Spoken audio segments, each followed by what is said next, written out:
estimados asistentes, para culminar con la última conferencia del día de hoy, el tema es tratamiento de disfunciones sexuales mediante técnicas gestálicas.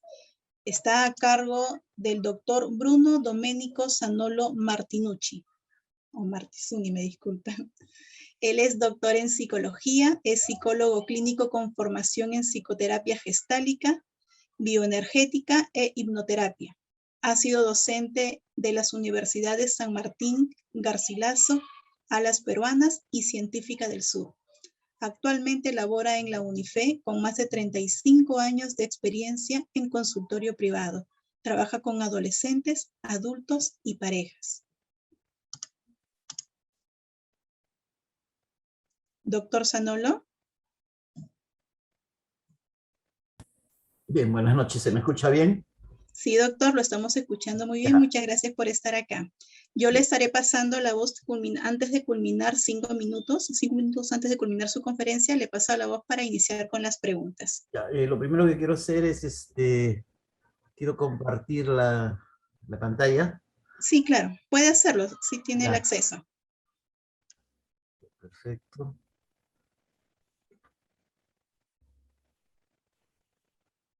Usted me confirma, por favor, si se está compartiendo la mía, Ya. mi pantalla. Ok. ¿Se está viendo mi PowerPoint? Sí, sí se ve. Agrándelo, doctor. Ya, ahí está bien, ¿no es cierto? No, para. ¿Ahí está bien? Sí, ahora sí se visualiza. Ya, perfecto. Lo que quiero es desaparecer ¿cómo hago para eliminar donde salen acá todos estos mensajes abajo que dice desactivar audio, esto, para no desaparecer, no ocultar, acá está. Ya está, ya, perfecto. Bien, puedo empezar, ¿no es cierto? Sí, adelante por favor, doctor, lo escuchamos. Vamos a trabajar hoy día lo que es tratamiento de disfunciones sexuales mediante las técnicas gestálticas. Bueno, ya, perfecto. Bueno, los aspectos que más influyen en que la sexualidad termine convirtiéndose en una fuente de frustración y malestar. Antes de empezar a explicar esto, tengo que decir que normalmente el aspecto de la sexualidad o lo referente a la sexualidad en psicoterapia, en cualquier momento hagamos la terapia que hagamos, obviamente mientras trabajemos a partir de adolescentes, yo trabajo de adolescentes para adelante, no trabajo con niños, pero bueno, a los terapeutas que trabajan con niños también en cierto momento tienen que entrar a la sexualidad, ¿no? Y la sexualidad en cualquier momento, en cualquier momento del proceso terapéutico, así venga por otra cosa, se va a tener que tocar el aspecto de la sexualidad. Hay casos donde el paciente viene por un problema de sexualidad. Hay casos donde el paciente viene por un problema de ansiedad. Bueno, todos los que hemos hecho psicología, hemos estudiado psicología, hemos llevado cursos como técnica de entrevista y observación, informe psicológico, en algunas universidades el curso de psiquiatría, que normalmente empieza con la historia clínica, y obviamente todo hay un punto, hay un campo que se tiene que tocar la sexualidad. Pero acá vamos a centrarnos un poco, digamos, en lo que, cómo las técnicas de Gestalt, ¿no? Se pueden emplear justamente para trabajar aspectos inherentes a esto de la sexualidad. Entonces, primero veamos aspectos, ¿no? Aspectos que asociados a la sexualidad y se convierten, como dice acá, en fuente de frustración y malestar. Primero, problemas de pareja. Bueno, la terapia de pareja es toda una especialidad dentro de la psicoterapia, ¿no? En la Gestalt, obviamente hay mucho hay que hablar sobre pareja, ¿no? La pareja conyugal, pero la pareja de enamorados, la pareja de novios, ¿no? Claro, también parejas puede salir, puede ser la pareja de compañeros de trabajo, que en algunos casos también se puede trabajar, porque parejas son dos personas. Pero hablamos acá, nos centramos en lo que es la pareja, ¿no? Digamos, es la pareja afectiva, ¿no? Que mantienen un lazo afectivo, ya una convivencia. Entonces pueden surgir determinados tipos de pareja o determinados tipos de problema, perdón, dentro de esta pareja, ¿no? Entonces por ahí tenemos un punto donde trabajar, ¿no? Ahora, cuando se trabaja parejas,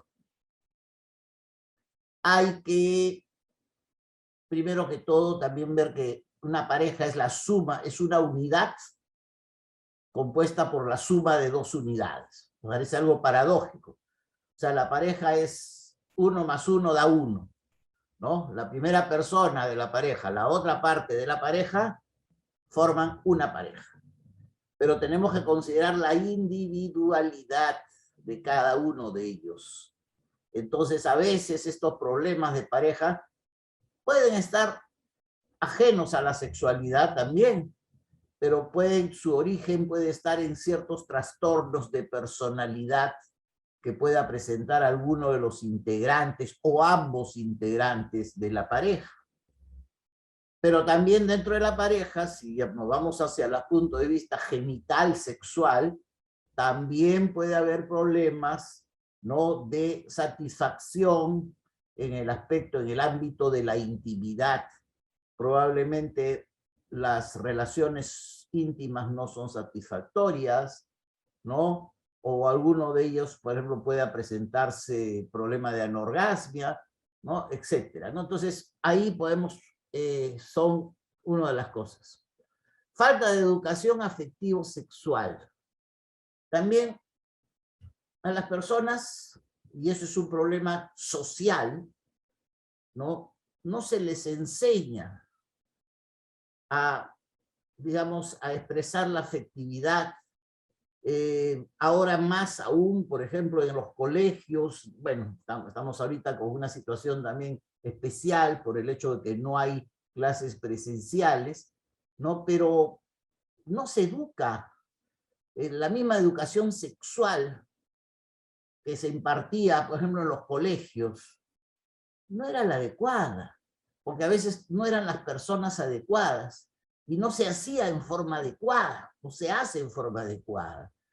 Cuando yo no es mi especialidad la psicología educativa, algo conozco, ¿no es cierto? Entonces, esta educación sexual muchas veces era impartida por personas que no conocían el tema, pero también muchas veces se enfocaba mal, porque se dirigía exclusivamente a los alumnos. Y cuando se hace un programa de educación sexual en un colegio, lo primero que hay que hacer tiene que dirigirse a todas las personas que están involucradas dentro del proceso educativo. Entonces, debemos empezar con los padres. A los padres hay que explicarles qué cosa vamos a decirle a sus hijos. ¿Qué posición vamos a dar con respecto a situaciones como la masturbación, otras orientaciones sexuales, ¿no? Y a veces los padres pueden no estar de acuerdo, ¿no? Por ejemplo, le decimos a los padres, vamos a decirles a vuestros hijos que la masturbación es un proceso normal, natural, dentro del proceso de maduración. Algunos padres van a decir, no, eso es falso porque a mí me dijeron otras cosas, que hace daño, que quita el fósforo del cerebro, etcétera, y un montón de estupideces y de mitos que se hablaron por ahí. Entonces nosotros tenemos que explicarle a los padres, ¿no?, cuáles son los fundamentos científicos por los cuales estamos diciendo. No lo estamos diciendo porque se nos ocurre, ¿no? Entonces, ahí va por otro lado la situación, ¿no?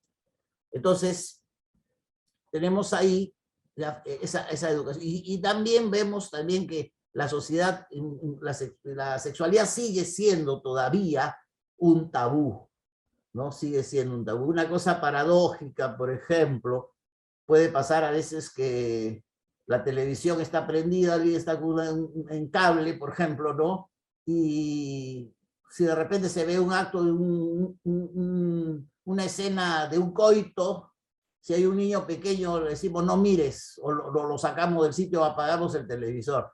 Pero si hay una escena de un tiroteo, no nos importa. O sea,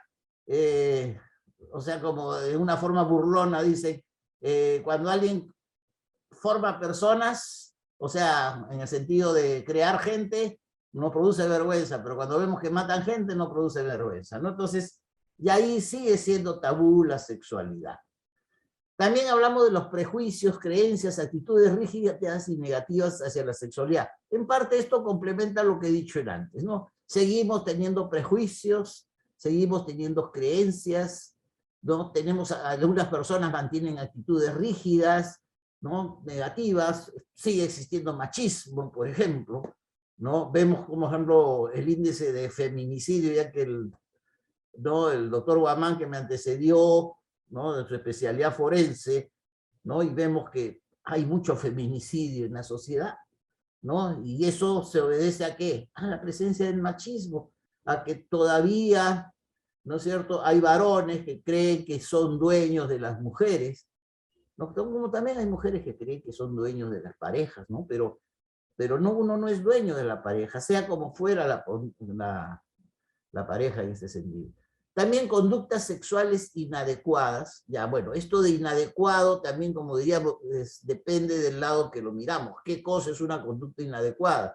Si vemos una chica soltera, ¿no es cierto?, que tiene relaciones con varias personas libremente, para algunos será inadecuada, para otros es una chica libre. No la convierte en una promiscua, ni si se mantiene, tiene derecho a gozar, porque cuando es un hombre nadie dice nada, cuando es una mujer, ahí mismo la critica.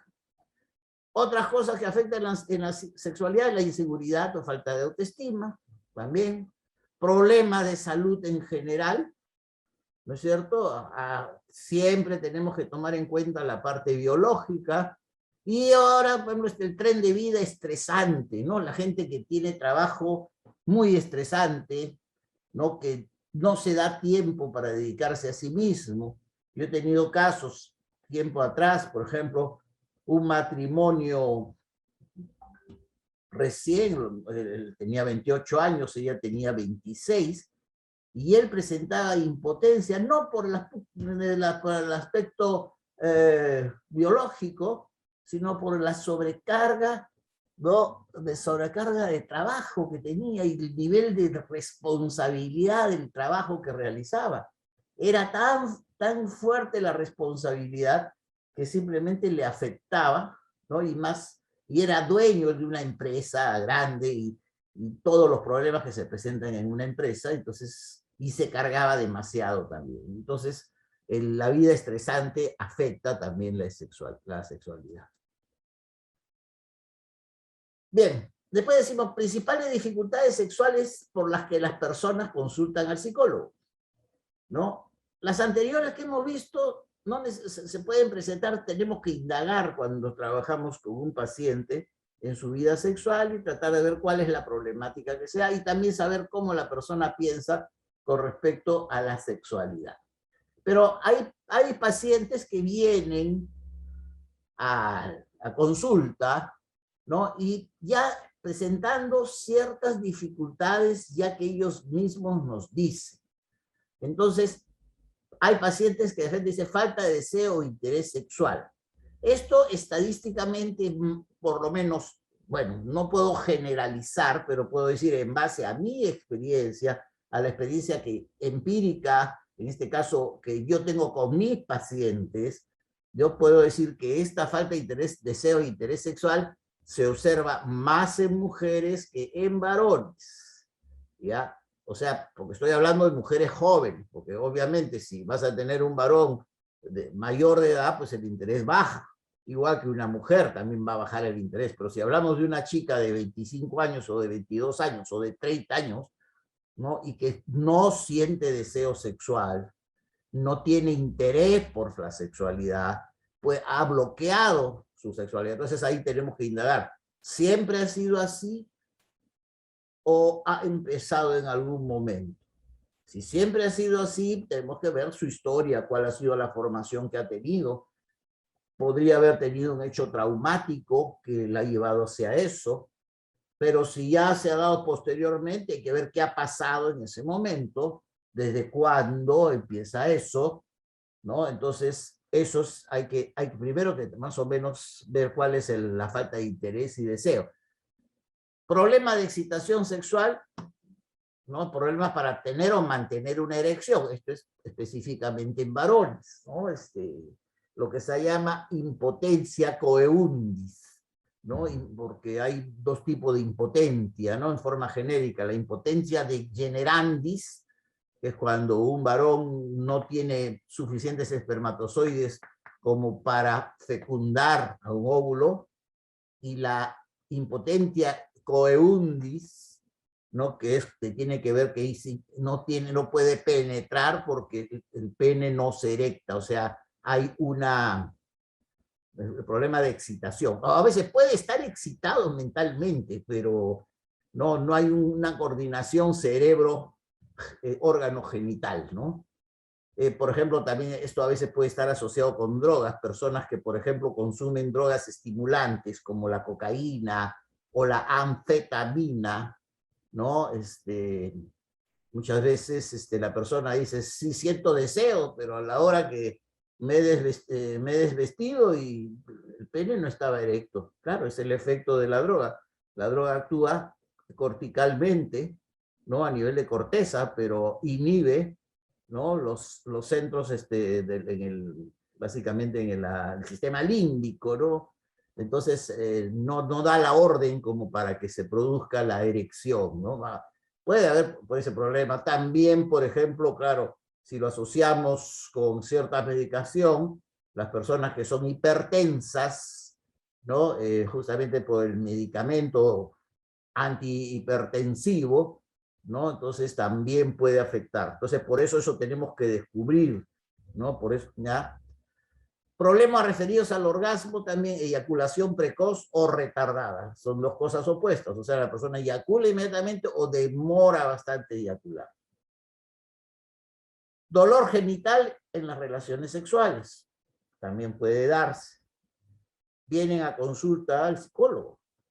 Temor en la mujer a la penetración. Eso también, mujeres que sienten miedo. Acá, por ejemplo, los que han escrito mucho sobre este concepto, este temor, son nuestros colegas psicoanalistas, ¿no? Les ha encantado mucho ese concepto que como que el pene es una especie de arma y la mujer en su inconsciente siente que está siendo básicamente, al ser penetrada, está siendo como si estuviera herida, como si estuviera invadida. Entonces esa sensación de invasión hace que se le baje la excitación y obviamente el coito no es exitoso. Luego, insatisfacción con la frecuencia del sexo en pareja o ciertas fobias sexuales, ¿no? Hay personas que, por ejemplo, en la pareja no hay una coordinación adecuada, por ejemplo, algunas, por ejemplo, algunas mujeres, la pareja le quiere hacer sexo oral y ella dice, no, ¿cómo vas a hacerme eso? ¿No? Entonces, ya hay una descoordinación, ¿no? Y el hombre quiere hacerle, ¿no? Porque le agrada y porque sabe, pero no, eso la bloquea muchas veces, ¿no? La frecuencia. Y también a veces atendemos, obviamente, víctimas de abuso y o violación sexual. Lógicamente, estas parejas, estas personas, ¿no? Víctimas de abuso o violación sexual, pueden haber pasado por un proceso judicial, tal vez, o a veces no.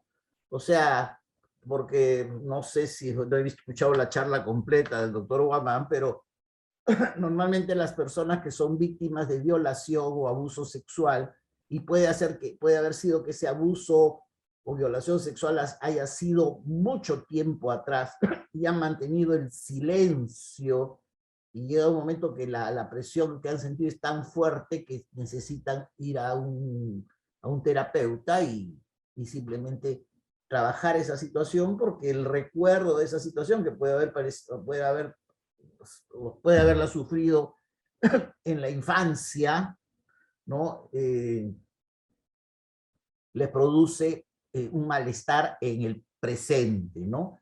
Entonces, eso es algo que se puede trabajar, pero ya han mantenido el silencio, ¿no? No han querido, o de repente sí lo dijeron, pero de repente hubo apañamiento hacia al violador o al abusador porque es parte de la familia, ¿no? Por ejemplo, casos, una chica de 25 años en terapia sale que su tío, el hermano de su mamá, cuando ella tenía 11 años, no la violó, pero sí la manoseó, hasta le hizo sexo oral, le tocó sus partes íntimas, y ella se lo contó a su mamá simplemente era su hermano, entonces le dijo, le habló y le dijo que yo no viniera a la casa, pero no hicieron nada más.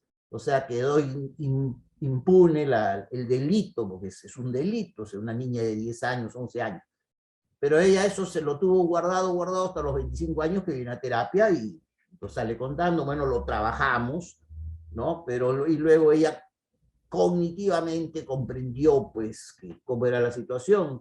A veces decir, ponte en el lado de tu mamá y más o menos, ¿qué harías tú en ese caso si tu hermano pasara eso, ¿no? Entonces, hay cosas que a veces, digamos, algunos dicen, no, pero debería acusarlo. Ya los procesos legales ya son demasiado atrasados, a veces es una tortura, se puede decir.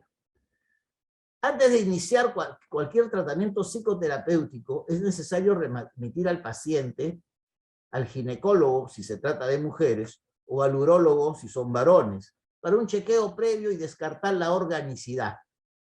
Todos saben, no solamente en el aspecto de la sexualidad, en el aspecto o en otros aspectos, ¿no? En la psicología, sobre todo más aún, por ejemplo, en niños, ¿no?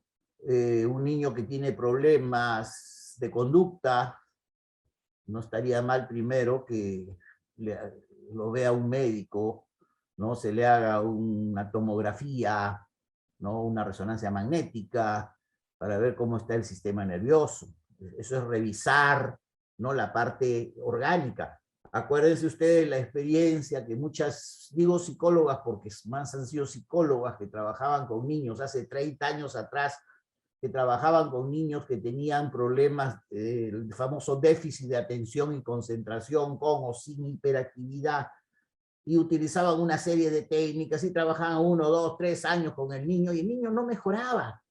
Y bueno, eso no conozco mucho, pero por ahí comentaron que al final se descubre que ese problema, el trastorno de atención y concentración, no es un problema psicológico, es un problema neurológico, porque está a nivel de neurotransmisores. Entonces, el psicólogo puede apoyar ahí, pero inicialmente ahí es un trabajo del neurólogo. Hay que medicar, ese niño tiene que ser medicado. O sea, las técnicas no van a funcionar. Usemos la técnica que sea conductuales, cognitivas conductuales, gestálticas, psicoanalíticas, lo que quieran. El problema está a nivel de neurotransmisores. Entonces las técnicas psicológicas no son efectivas. Entonces, y así muchas veces, por eso también en las universidades mucho se enseña, ¿no? El famoso test de Bender o el famoso test de Benton, ¿no? Que nos permiten orientar a saber si puede ser que exista una lesión cerebral, algún problema. Entonces ya sabemos que si vemos que el test nos arroja eso, pues tenemos que derivarlo. Entonces igual acá, ¿no? Si se trata de por ejemplo, dolor genital en las relaciones, pues es básico que si es la mujer que lo vea un ginecólogo, ¿no? Si hay un problema de anorgasmia, también un chequeo ginecológico, un chequeo en el varón, eyaculación precoz. Mucha eyaculación precoz se ha resuelto simplemente con una operación de circuncisión, ¿no? Los varones no circuncidados, a la hora que se erecta el pene y se descubre el glande es muy sensible, entonces cualquier toque hace que inmediatamente eyacule, ¿no? Más aún si se trata de personas jóvenes. Entonces lo que se hace allí es simplemente con esa operación el pene ya el glande se va desensibilizando al estar constantemente en roce con la ropa, ¿no? Entonces puede desaparecer la eyaculación precoz. A veces la eyaculación precoz también tiene que ver con la ansiedad, entonces ya no se trabaja la parte sexual, sino se trabaja la ansiedad. Pero previamente es bueno que un urólogo examine. Si encontramos eyaculación precoz en una persona mayor de 50 años y que antes no ha tenido eyaculación precoz y aparece eyaculación precoz, ahí mándenlo de frente al urólogo porque hay una alta probabilidad que sea una prostatitis o, lo peor, un tumor en la próstata, un cáncer en la próstata. La sexualidad es una parte inherente al ser humano. Es una dimensión que nos involucra a varones y mujeres, que nos lleva a contactar con nuestros sentimientos y nuestras emociones. Trastoca la cultura y la transforma. Obviamente, la sexualidad también está asociada a la cultura, ¿no? Nosotros vivimos dentro de una cultura, hay que mantener ciertas normas, ¿no? Por ejemplo, nuestra cultura es monogámica. Entonces se espera que un varón tenga una mujer, ¿no? No puede tener 4 o 5. Bueno, si quieres tener 4 o 5, pues te vas a una sociedad musulmana, porque ni siquiera siendo musulmán acá, aunque claro, los musulmanes vienen con sus 4 o 5 esposas, pero en otras culturas se permite. Y creo que si la mujer quiere varios maridos, hay una tribu en Nepal, ¿no? Donde la mujer puede tener varios esposos, ¿no? Entonces ahí lo permite la cultura, pero la nuestra no lo permite, ¿no? O sea, entonces la cultura está asociada, y la sexualidad obviamente transforma la cultura, porque también, por ejemplo, vemos nosotros ahora también cómo se está transformando. Nosotros acá en el Perú, claro, siempre no estamos a la mitad de todo, no estamos nunca cerca a los extremos. Pero, por ejemplo, México es un país donde ahora, por ejemplo, ya se ha aceptado la unión civil entre 2 varones o entre 2 mujeres, e inclusive en los libros de colegio pueden encontrar, ¿no? Donde dice, Juanito vive con su papá y con el novio de su papá, ¿no? O Rosita vive con su mamá y la esposa de su mamá, ¿no? Y yo tengo, bueno, no lo he puesto acá, pero tengo, sí, me enviaron, y con abajo viene el PNUD, el Programa de las Naciones Unidas para el Desarrollo, está el sello del PNUD, está el sello del PRI, el Partido Básico Mexicano, que es Partido Revolucionario Independiente, o no me acuerdo qué. Entonces está ahí, ¿no? En México, como dice el país de los machos machotes, ¿no? Sin embargo, ha ido cambiando su cultura, ya aceptan esa situación. Acá en el Perú todavía estamos un poquito atrasados en ese aspecto, ¿no? Y no creo que se cambie tan fácil, ¿no? Entonces, inclusive, por ejemplo, hemos visto casos donde personas del mismo sexo se han casado en el extranjero y acá no le aceptan ese matrimonio, y lo cual a mí me parece que es una falta de respeto al país donde sí se permite. Por ejemplo, ha habido una pareja de homosexuales que se casaron en Argentina, creo, y llegaron acá y no le admiten. Oiga, pero Argentina lo ha permitido, ellos están casados en Argentina y ese matrimonio es válido, acá no lo quieren validar. Ya, esas son ya cosas, terquedades de nuestra cultura, ¿no? Obviamente quizás por la influencia religiosa y demás cosas que hay, ¿no? Vamos a tener que pasar un buen tiempo para eso, pero obviamente va habiendo transformaciones, la cultura y la sexualidad va asociada justamente a esa transformación. No, la sexualidad nos posibilita sentir, tocar y contactar. El contacto es básico, ¿no? En esto, ¿no? Ahora, por ejemplo, la pandemia obviamente ha limitado mucho la vida sexual de mucha gente, ¿no? Los mismos chicos, las chicas que tenían su enamorado, ¿no? No pueden verse. Bueno, ahora un poco que se ha liberado, pero un buen tiempo han estado en ese sentido que no, por no poder salir, no podía, entonces había esa incapacidad de poder contactarse. Nos acerca unos a otros, favorece la armonía dentro y hacia afuera, le da sentido a nuestros sueños, a nuestra vida, y con las demás sexualidades nos potencializa para poder amar, nos nutre, fortalece y nos contacta con el cosmos. Esta es una posición genérica, digamos, de la sexualidad. ¿Para qué sirve la sexualidad? Nos contacta, ¿no? Bueno, la sexoterapia gestáltica es uno de los enfoques en lo que se viene trabajando en los últimos años. Bueno, últimos años del 88, siglo pasado, pero Rams es uno de los que viene hablando, ya la gestal entra en la sexualidad, pero se habla de una sexoterapia gestal. Se trata de una sistematización de la propia experiencia en el abordaje de la sexualidad y sus conflictos, que pretende fundamentalmente, ¿qué cosa? Mejorar y solucionar las llamadas disfunciones sexuales. Pues, disfunciones sexuales es impotencia, hablamos de trastornos en el orgasmo, anorgasmia en la mujer, incapacidad de tener orgasmo, ¿no? Frigidez también, ¿no? Entonces, desinterés sexual, un montón de esos tipos de disfunciones hay que tratar de mejorar y solucionarlas. Enriquecer e incrementar la sexualidad de la persona. No sé si yo estoy equivocado, no lo sé. O es mi percepción. Sin embargo,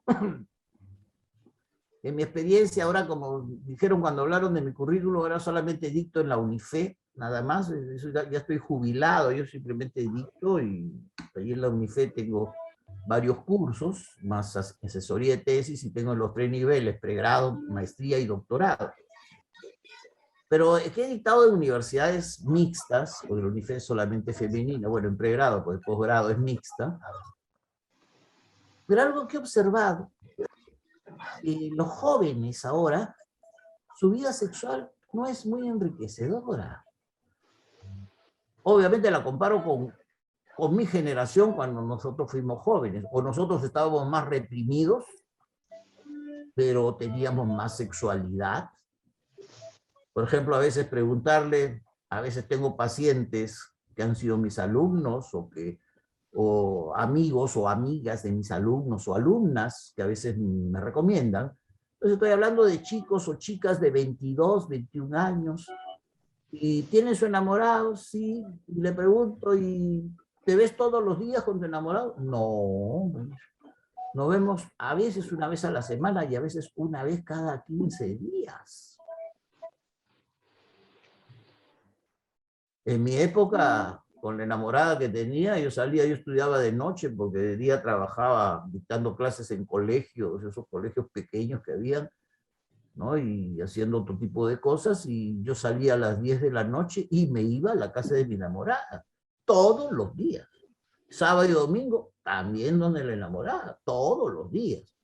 Y no se desperdiciaba algún momento para tener sexo, ¿no? O sea, cosa que ahora veo que, no sé, como que ha decaído esta sexualidad en los jóvenes, no lo sé. Ahora también a veces preguntaban si conocían a los chicos, por ejemplo, les preguntaban si conocían pues los prostíbulos, ¿no? Y la mayoría no los conocían, o sea, tampoco, no, bueno, eso tampoco es malo, ¿no? Que no haya una conducta prostibularia, ¿no? Pero antiguamente, pues, la conducta prostibularia era parte de la vida del adolescente, ¿no? Justamente una cosa anecdótica fue cuando el señor Acuña se le ocurrió poner un local, ¿no? En la avenida Argentina, al costado del famoso Trocadero, ¿no? Y él dijo, hay un prostíbulo al lado de la universidad, y le dijeron, oye, el prostíbulo está antes que tú, ¿no? Y ese es un monumento nacional, ¿no? O sea, hasta presidentes de la República en su juventud han pasado, ¿cuántos años tendrá el famoso Trocadero? Creo que viene de los años 50, los 60, por ahí, ¿no? Entonces, ahora he visto que no, me parece, es mi percepción, sería interesante hacer una investigación al respecto. ¿Ya? Otra cosa es que pretende la sexoterapia es enriquecer e incrementar la capacidad del individuo de vivir la vida de una forma gozosa. Claro, la sexualidad está hecha para gozar. Obviamente también para reproducirse, ¿no? Pero el principal, si fuera para reproducirse, pues tendríamos muchos hijos, ¿no? La persona de todas un varón, por ejemplo, de todas las relaciones sexuales que puede haber tenido en su vida, 2 o 3 son para reproducirse, las demás ¿no? Y en base estamos hablando ahí, el goce sexual es fundamental. Ya saliéndome un poco de la Gestalt, Wilhelm Reich, ¿no?, en su libro La función del orgasmo, ya muy claro, la persona que no logra el orgasmo es una persona que no va a tener una vida satisfactoria. Freud mismo, y miren, estoy citando a Freud porque lo he leído y releído a pesar de no ser psicoanalista.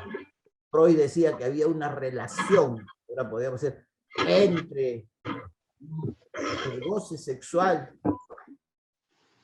y el dolor del parto en la mujer. Entonces decía que la mujer que gozaba de la sexualidad, el parto era mucho más, o mejor dicho, mucho menos doloroso, ya que la mujer que no gozaba del sexo. ¿No? Y en esa época de Freud, el goce en las mujeres no era muy fuerte, digamos, se puede decir, el goce del sexo. Tiene un micro abierto que parece que está haciendo una interferencia, por favor, no sé. Por favor, a los asistentes les pedimos que apaguen su micrófono. Pero ustedes lo pueden apagar de donde están, o sea, los organizadores pueden apagar los micrófonos, creo, ¿no? Sí, Manuel, por favor, si pudieras apagarlo. Gracias. Desde el punto de vista de la sexoterapia gestáltica, entendemos la disfunción sexual como una de las figuras, acá sí este es el lenguaje gestáltico, que emergen del fondo de la sexualidad de la persona. Y esta a su vez como una nueva figura que surge del fondo aún mayor que está constituido por la persona en relación a su ambiente. Así pues, esta triple instancia, disfunción, sexualidad, persona, define el campo del trabajo en este enfoque en cuanto que no podemos tratar aisladamente la disfunción o conflicto, que viene a ser la figura, desde el punto de vista de que es lo único observable y medible. O sea, la persona, su dificultad sexual se hace figura, el resto pasa a ser fondo. Entonces, a veces uno se preocupa. Por ejemplo, vemos un hombre inseguro que sale con una mujer y dice, no se me va a erectar el pene.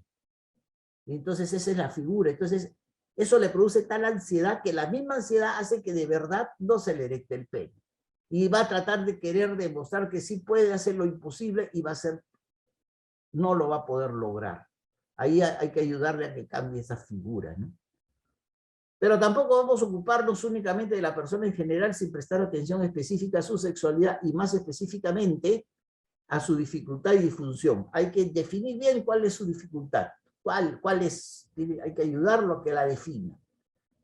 Sino que la sexoterapia gestáltica se ocupa más bien de la disfunción sexual en relación a y como producto de una situación o proyecto existencial no realizado plenamente, a través de técnicas y enfoques que inciden tanto sobre la dificultad o conflicto como sobre la sexualidad de la persona, así como sobre el individuo como tal. Quiere decir, tenemos que enfocar a la persona del punto de vista de todos los aspectos que forman la totalidad, ese concepto holístico, somático, afectivo, cognitivo, ¿cierto? Social y espiritual. Miren, cuando digo espiritual, no estoy hablando de aspecto religioso. Espiritual estoy hablando de la relación individuo con el universo. Entonces la tenemos que enfocar en esos 5 aspectos de la persona, ¿no? O sea, va por ahí.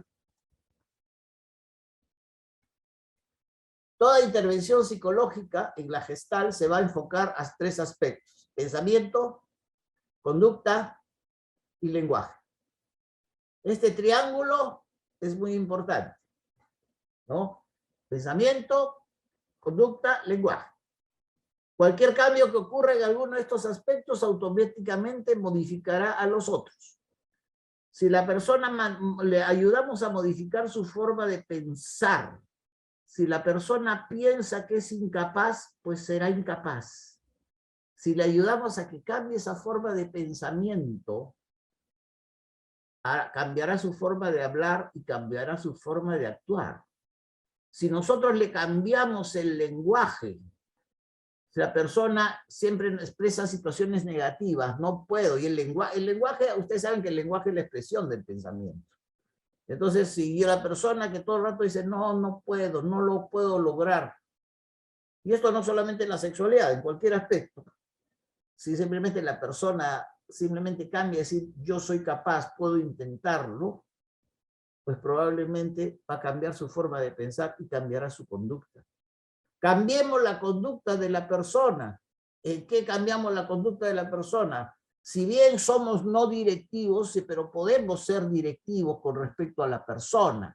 Por ejemplo, orientarlos en el sentido, más que todo, somático. Sugerirle que haga más ejercicio, sugerirle que use menos el auto y camine más, sugerirle que cambie su sistema de alimentación, sugerirle que baje el nivel de azúcar que ingiere durante todos los días. Ustedes dirán, pero no somos nutricionistas. No, eso no es ser nutricionista, es simplemente hacer que la persona sepa asumir una conducta saludable. Y la conducta saludable hará que también cambie el pensamiento y cambie el lenguaje, ¿no? Cambie también su conducta en el sentido de quizás evitar trasnochar, como el ejemplo que les puse en antes.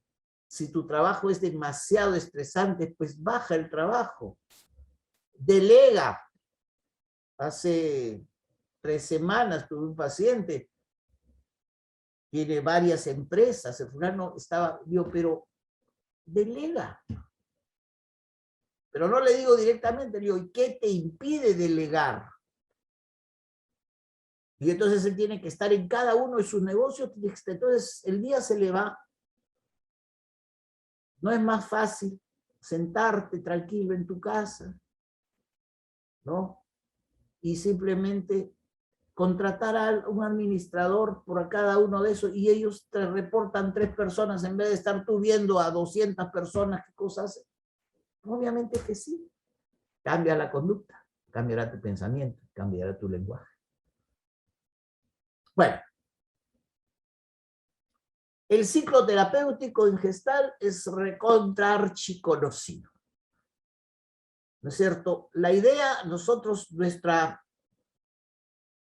nuestro trabajo en Gestalt, ¿ya?, consiste en estas 5 etapas que empieza por un calentamiento inespecífico. Llamamos calentamiento inespecífico, acá está el proceso que llamamos nosotros de sensación, que es cuando hacemos que la persona sienta algo. Acá podemos utilizar una técnica de hiperventilación, por ejemplo, hacerlo que respire rápidamente, para que automáticamente pues, el cuerpo se coloque, entre a un estado emotivo, que viene a ser lo que es la famosa reacción emocional de Cannon y Barth. El corazón también se acelera, y entonces nosotros con la palabra ayudamos y decimos, en este momento te sientes como quizás de algún momento te has sentido mal, y entonces ahí viene lo que llamamos nosotros formación de figura. Ese calentamiento inespecífico, ¿no? Casi siempre se utiliza la hiperventilación, o basta simplemente un recuerdo, trata de recordar ese momento donde te sentiste mal. Depende de la persona, hay personas que necesitan más, hay que trabajarlas con más fuerza, hay personas que fácilmente. Pero cuando ya recuerdan el hecho que puede haber pasado, ¿no es cierto?, entramos en una parte de implosión, donde la persona acumula energía porque comienza a hablar, a recordar el hecho, y si ha sido un hecho traumático, pues le pedimos que nos lo cuente con lujo de detalles para que, ¿no?, la carga energética sea cada vez mayor,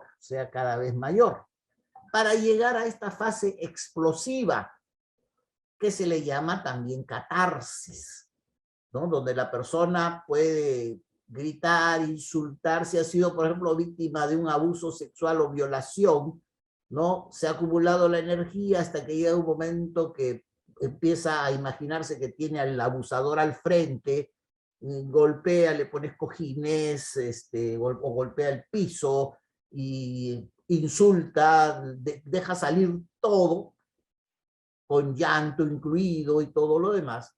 Y cuando esto se ha agotado, porque no dura mucho, acá viene la parte importante, que es la parte del cierre. Porque hay mucha persona que dice, uy, yo soy bueno con esto, yo fácil, pues hago que la persona reviente, dice, ¿no? Sí, Leo, pero eso que has, con eso que has hecho, nada. ¿Qué haces después?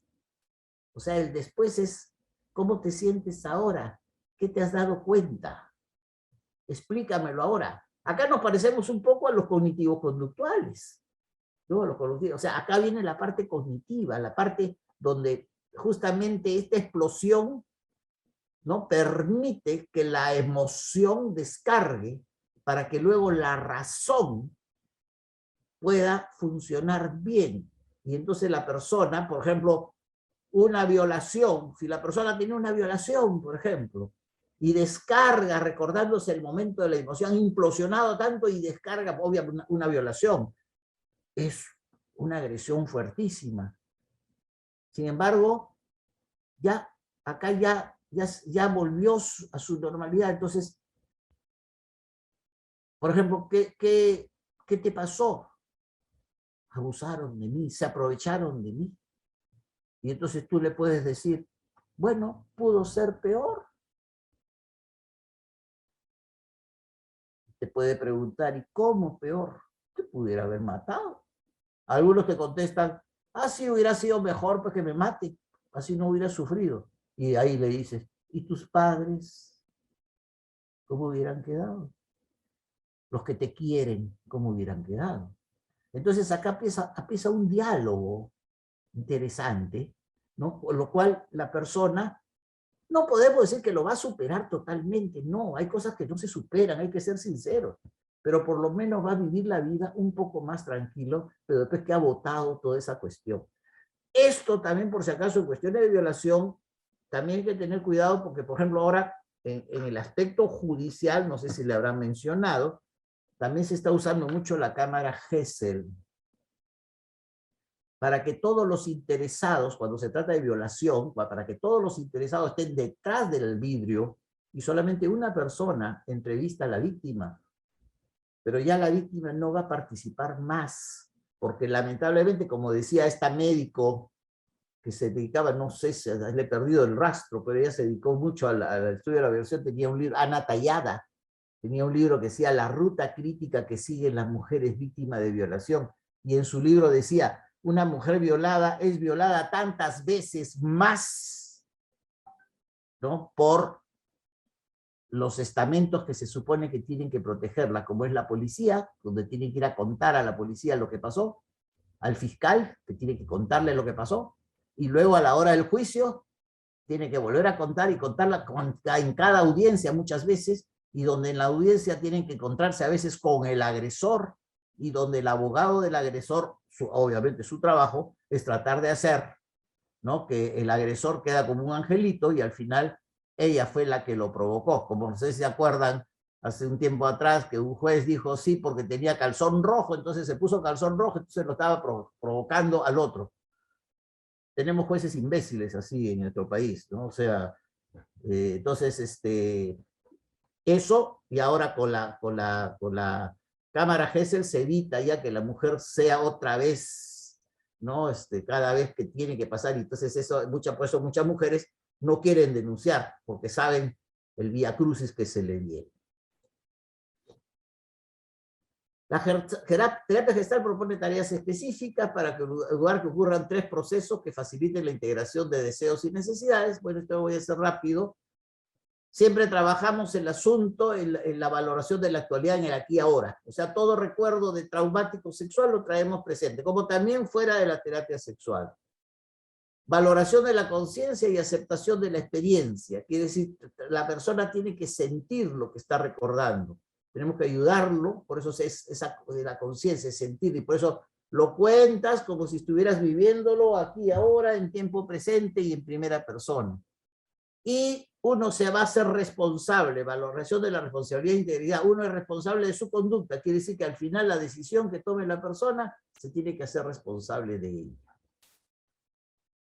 Bueno, hay estas técnicas que creo que son conocidas, creo que el tiempo me va a ganar, supresivas, ¿no? Por ejemplo, dentro de las técnicas supresivas,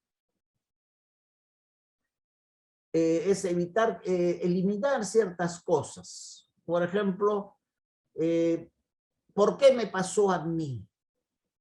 ¿Por qué a mí? Esa pregunta con por qué hay que eliminarla, es supresiva. El por qué molesta mucho, cambia cómo fue que me pasó, qué me llevó a esto, más no uses el por qué. Ese es un ejemplo. Hay muchas más, pero voy a hacerlo. Expresivas, ya se los dije antes, cuando, por ejemplo, en el momento de la explosión, la persona expresa todo lo que ha tenido guardado íntegramente. Y luego vienen las... Doctor Zanolo, ¿sí? me disculpo por la interrupción, solo para avisarle que quedan 5 minutos de ponencia. Ya, por eso estoy corriendo un poquito. Y técnicas integrativas justamente es integrar las partes, que la persona se dé cuenta de sus partes positivas y sus partes negativas. Bueno, en la técnica de darse cuenta que utilizaba Peirce, sigue utilizando hasta ahora, son preguntas que se van haciendo, estas 5 preguntas. ¿Qué estás haciendo? ¿Qué es lo que sientes? ¿Cómo te sientes? ¿Qué esperas? ¿Qué obtienes con lo que haces? Esas preguntas, y se van a repetir en muchos casos.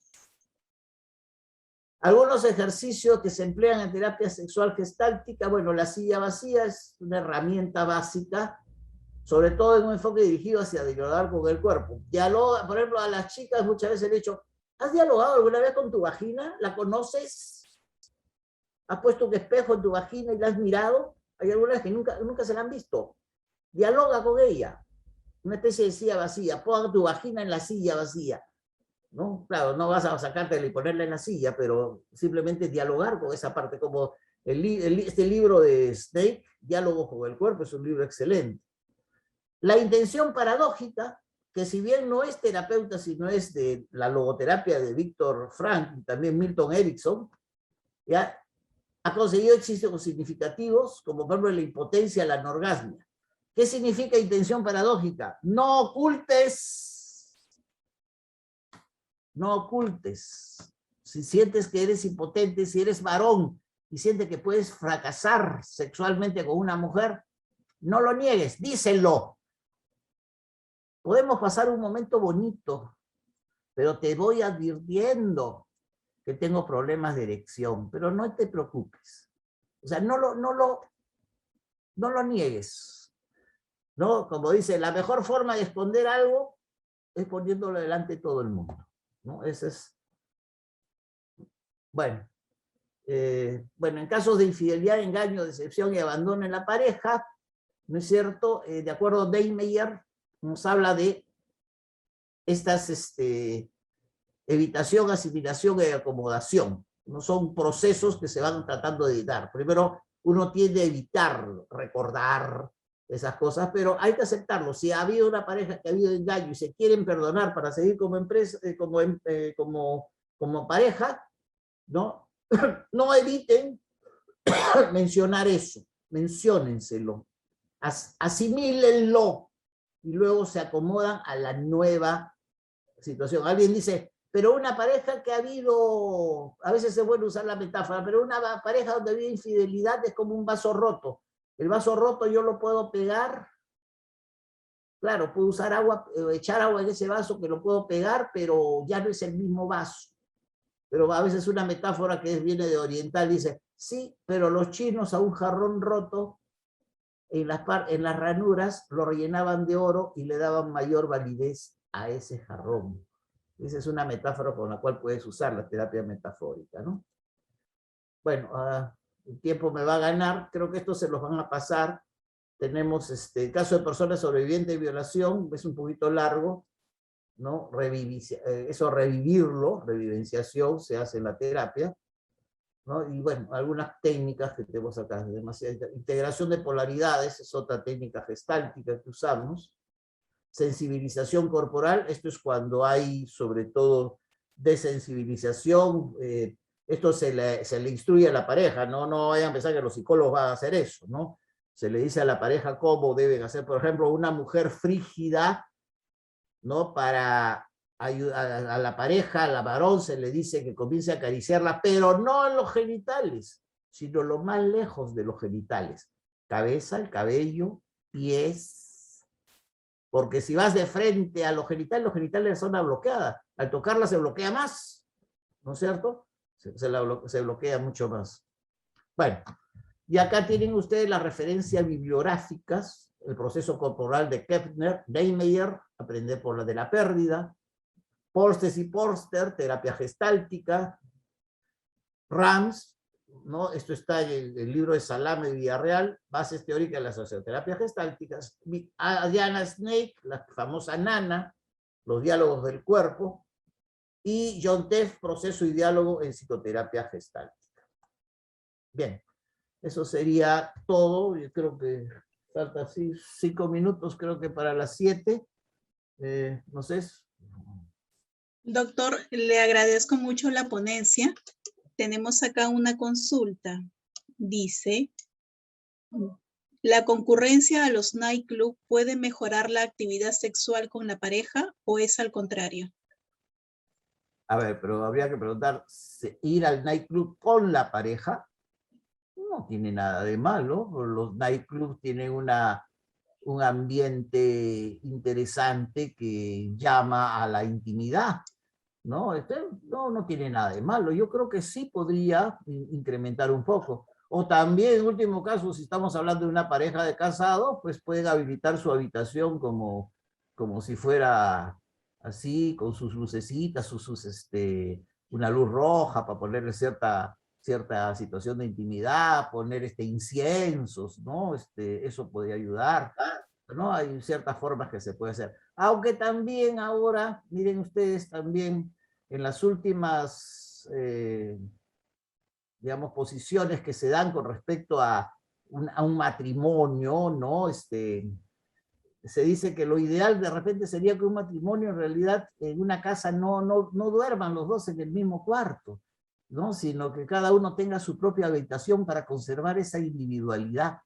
Y los encuentros sexuales, afectivos, se pongan de acuerdo dónde los van a hacer, en el cuarto de quién o en cualquier otro sitio, ¿no? O sea, y cada quien, porque la convivencia es bonita los primeros meses, pero llega un momento después que la convivencia es un poco molesta, ¿ya? Entonces la persona quiere tener su propia intimidad, o sea, por ejemplo, y a veces hay disconformidad, por ejemplo, la mujer quiere ver un tipo de programa en la televisión, el varón quiere ver otra, entonces si cada quien tiene su propia habitación, perfecto, y cuando se encuentran, y después cada uno regresa a su habitación. Y ahí el deseo va a durar más tiempo, ¿eh? Por si acaso, eso ya está demostrado. Muy bien, a tomar en cuenta entonces. Doctor, otra consulta acá dicen, si en una pareja la mujer solo quiere mantener una sola posición sexual en todas sus relaciones sexuales, siendo firme en ello, y el varón desea probar otras posiciones sexuales y esto está afectando su vida íntima, ¿cómo trabajar en ello? Bueno, tiene que convencerla, pues tiene que tener, se le podría obsequiar el día de su cumpleaños un libro, el Kama Sutra, versión lujosa, ¿no? Como un libro para que ella vaya viendo, ¿no? Que puede haber otra. Ahora, a lo que hay que ver es si es ella la que, porque también a veces son los varones. Acuérdense que la pose más común, ¿no? Que es con el hombre encima y la mujer abajo, que se le llama la pose del misionero, ¿no? Y se le dice la pose del misionero. Ahí hay dos versiones, una que fue en Hawái, que los misioneros cristianos fueron a catequizar y le dijeron a los hawaianos que los hawaianos tenían sexo en diferentes posiciones, y le dijeron, no, hasta en los casados le dijeron, no, todo es pecado, Dios solamente permite esa posición. Otra, la versión dice que fue en África, ¿no? Pero al final fue misioneros que fueron a algún sitio a catequizar, y al final dijeron, Dios solamente quiere que sea esa posición. Todas las demás, ¿no? El perrito y todo el columpio y todas las demás posiciones que hay, ¿no? Esas no, es pecado, así estés casado. Y los nativos le pusieron la pose del misionero. Pero a veces, lógicamente, hay personas que dicen, no, solamente así, ¿cómo vamos a hacer en la otra forma? Etcétera, etcétera. Entonces ahí es cuestión de capacidad de convencimiento. O si no, pues ya pues que vayan a un psicólogo y el psicólogo las convenza, ¿no? A la persona que dice, no, así esto no debe ser. ¿no? Pero, claro, eso puede traer problemas. Por ejemplo, también es otra cosa. Hace muchos años tuve un paciente que su primer matrimonio se había divorciado porque la esposa no quería tener sexo anal. Ahora, lógicamente, el sexo anal, digamos, es algunos dicen, no, es que es incorrecto. Si se toman todas las medidas y no se abusa de él, es parte del juego sexual, ¿no? Es parte del juego sexual. Pero una de las condiciones básicas es que la mujer, ¿no es cierto?, le agrade, porque si no le va a agradar, así haga maravillas a la otra persona, entonces no puedes exigir algo así, ¿no es cierto? El sexo anal, ahora, ¿por qué hay tanto esto en los varones, tanto esa necesidad? ¿Por qué miramos tanto los varones el trasero de las chicas? Bueno, es nuestro inconsciente colectivo, pero en la parte más primitiva, ¿no? De cuando éramos primates, porque en los primates, por ejemplo, nuestros primos hermanos, nos tenemos los chimpancés, váyanse al Parque de las Leyendas y vean dónde están los chimpancés y van a ver ustedes que cuando las hembras están en celo, las posaderas están hinchadas y están color rojo, un poco más parece que estuvieran como si estuvieran prendidas en color rojo, y eso es lo que atrae al macho. Y eso probablemente nuestros ancestros, antes de que apareciéramos como Homo sapiens, probablemente también pasaba eso. Y eso lo tenemos en nuestros genes. Por eso dice que los hombres son unos mañosos que miran el trasero. Pues mira el trasero, miramos el trasero. Y las mujeres también, ¿ah? Por si acaso, a las mujeres también les gusta mirar el trasero de los varones. Pero más los varones. Pero eso eso está en nuestro aspecto genético, ¿no? De la evolución, ¿no? En los primates, vayan, si tienen tiempo, vayan un día al Parque de las Leyendas y vean en la parte ahí donde están los chimpancés, vean ustedes cómo están las posaderas de las hembras cuando están en época de celo.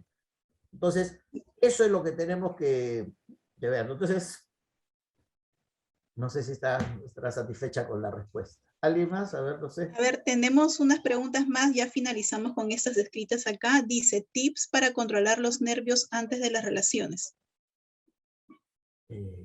A ver, si una persona tiene nervios antes de las relaciones, acá no hay tips, los psicólogos no damos tips, ¿no? No es tips, o sea, si una persona se pone nerviosa antes de las relaciones es porque es una persona ansiosa. Entonces yo creo que tenemos que ver esta persona que está antes de las relaciones, tener ansiedad, entonces es ansiosa porque de repente no solamente ante las relaciones, sino ante cualquier otra cosa, ante cualquier otra situación. Y obviamente si es el varón que está ansioso antes de las, es probable que tenga una eyaculación precoz y la mujer se queda con las ganas. Y si es mujer, ahora, ansiedad, la pregunta que diría yo, ansiedad debido a qué, ¿no? Por ejemplo, la ansiedad podíamos tener cuando éramos adolescentes y teníamos la enamorada que vivía en el edificio en la residencia San Felipe y teníamos sexo en la escalera de emergencia, ¿no? Y claro, había una ansiedad porque en cualquier momento podía bajar alguien y te encontraba en pleno asunto, ¿no? Ansiedad era en nuestra época, por ejemplo, les puedo decir que éramos mayores a los 21 años y antes de los 21 años no podíamos ir a un hotel porque, y a los 18, ahora la ventaja que tienen a los 18, y entonces íbamos a tener sexo en el parque.